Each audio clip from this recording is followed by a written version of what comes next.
विजय की आवाज़ थी। उसने कहा और बाहर निकल गया। अमित बेचारा आहाना से पहले से ही डरा हुआ था, फिर भी उसे अपने बॉस का ऑर्डर तो मानना ही था। उसने आदिल को कुछ इशारा किया।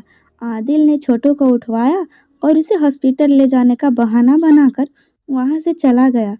आहाना, माया और अमित तीनों ही उसके पीछे जाने लगे। मैरिज ब्यूरो बंद होने का टाइम जो हो गया था। आहाना अभी उस गाड़ी तक पहुंचती तभी वो गाड़ी छोटू को लेकर सर से वहां से निकल गई। गाड़ी के जाने के बाद अमित ने बड़े ही आदर से आहाना से कहा, मैम आपको हमारे साथ लाइट हाउस चलना होगा।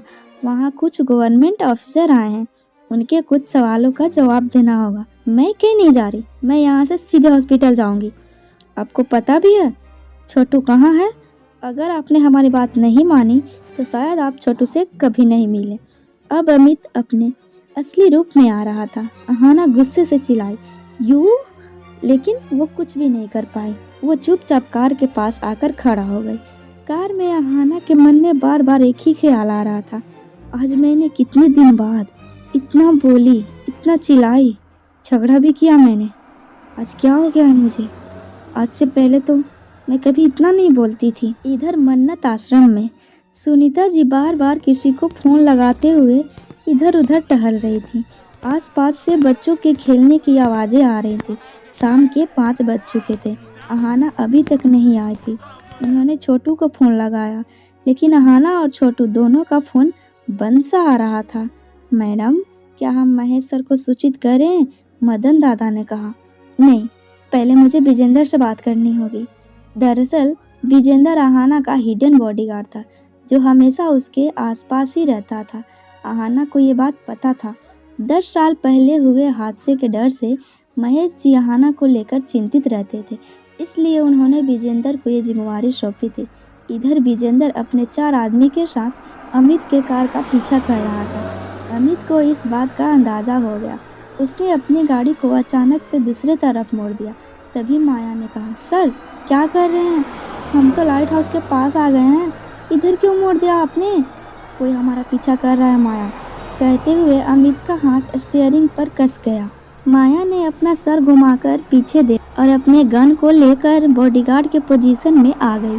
विजेंद्र ने जैसे ही देखा कि गाड़ी अपना रूट बदल रही है, वो घबरा गया।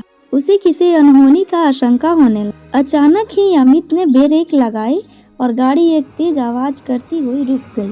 अभी अमित अच्छे से संभल भी नहीं पाया था कि 4 बाइक सवार बॉडीगार्ड ने उसके कार को चारों तरफ से घेर लिया। सबके हाथ में गन, आंखों पर काले गगल्स चढ़े थे। वे सब कार की तरफ धीरे धीरे बढ़ रहे थे। माया और रौनिक दोनों ने अपनी अपनी पोजीशन ले ली थी। आहाना को नीचे झुकने के लिए कहकर माया गेट खोलकर बाहर आई, लेकिन आहाना भी उसके पीछे पीछे बाहर आ गई। मैम आप ठीक हैं? विजेंद्र ने पूछा। हाँ, आप जाएं, मैं लाइट हाउस जा रही हूँ। जब विजेंद्र ने अमित को देखा तो हैरानी से पूछा, आप, हम जानते हैं एक दूसरे को? अमित ने पूछा।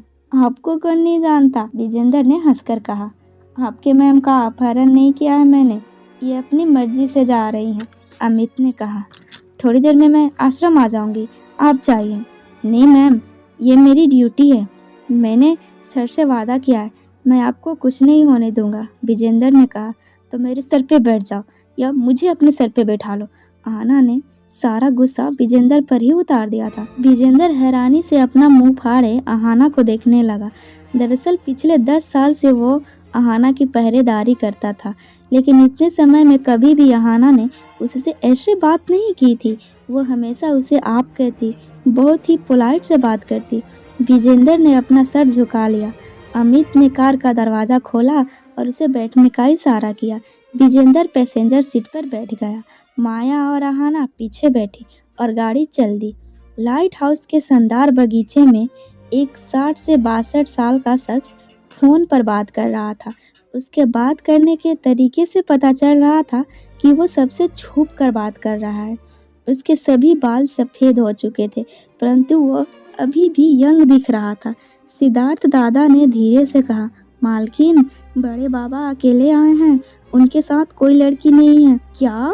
फोन के दूसरी तरफ से एक बुजुर्ग महिला की आवाज़ में शांत मगर थोड़ी गुस्सा चिंता के मिले जुले भाव थे।